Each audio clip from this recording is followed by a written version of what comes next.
पहली कैटेगरी जो मैं अभी ले रहा हूँ वो मिड कैप की है।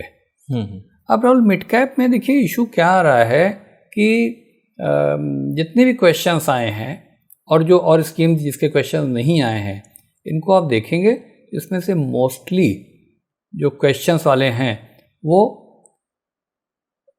बीट तीनों पीरियड में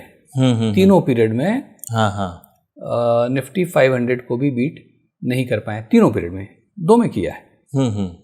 जैसे एडिलवीस है, मोतीलाल है, राइट, निपॉन है, इनके बारे में क्वेश्चन है। तो हम लोग जो 3 पीरियड ले रहे हैं वो है 1 ईयर, 2 ईयर, 3 ईयर, और वो पॉइंट टू पॉइंट है। तो जैसे हम लोग 12 नवंबर की हम लोगों ने कट ऑफ डेट ली है, राइट। तो 12 नवंबर 2025 से बैकवर्ड 1 ईयर, फिर वो 1 ईयर हुआ, उससे पहले 1 साल वो 2 ईयर, और फिर 3 ईयर। तो आप कह रहे हैं कि जो 3 साल हैं उसमें से कई स्कीम्स ऐसी हैं जो तीनों साल में बीट नहीं कर पाई हैं, और जबकि ये मिड कैप है और आप बात कर रहे हैं निफ्टी 500 की। तो उसमें से आप देखिए जिनके क्वेश्चंस, अगर स्पेसिफिक हम क्वेश्चन की बात करें तो तीनों में ना हो के 2 में ही हुए हैं, एडिलवीस, मोतीलाल, निपॉन के। पीजीआईएम के बारे में क्वेश्चन है, वो एक भी पीरियड में बीट नहीं किया है।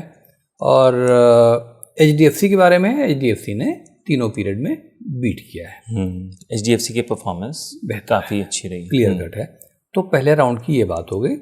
अब आप अपना अगर और हम बात कर रहे हैं मिड कैप 150 की, तो मिड कैप 150 का जो बेंचमार्क होना चाहिए और जो होगा भी वो मिड कैप 150 वाला होगा।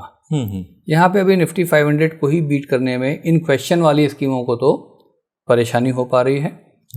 थोड़ा बार हम ऊपर कर दें, उसको हम निफ्टी लार्ज एंड मिड 250 पे ले जाएं, तो सिंपल सी बात है कि जो तीनों पीरियड में निफ्टी 500 बीट नहीं कर पाए, तो वो निफ्टी लार्ज एंड मिड 250 को भी बीट नहीं कर पाए, वो क्लियर है। और पीजीआईएम जिसके बारे में क्वेश्चन है, जब नीचे वाला ही नहीं क्रॉस किया तो उसके ऊपर का बेंचमार्क नेचुरली क्रॉस नहीं कर पाए हैं। राइट। किसने क्रॉस किया है? एचडीएफसी, इन्वेस्को और वाइटॉक ने किया है। तो इन 2 बेंचमार्क तक जो ठीक निकल के आ रही हैं based on the data analysis, यानी कि निफ्टी 500 को भी तीनों में बीट किया, निफ्टी लार्ज एंड मिड 250 को भी बीट किया, वो एचडीएफसी, इन्वेस्को और वाइटॉक निकल के आ रही हैं। करेक्ट। और अब इन्हीं की बात करें, क्योंकि पहली वाली तो हम लोग बात कर ही चुके हैं जो क्वेश्चंस हैं। तो एचडीएफसी मिड कैप जो एक तरह से बेंचमार्क है निफ्टी मिड कैप 150, उसको भी तीनों पीरियड में बीट कर रहा है। इन्वेस्को और वाइटॉक 2 ही पीरियड में बीट कर रहे हैं। तो निष्कर्ष निकालना बड़ा इजी है हमारे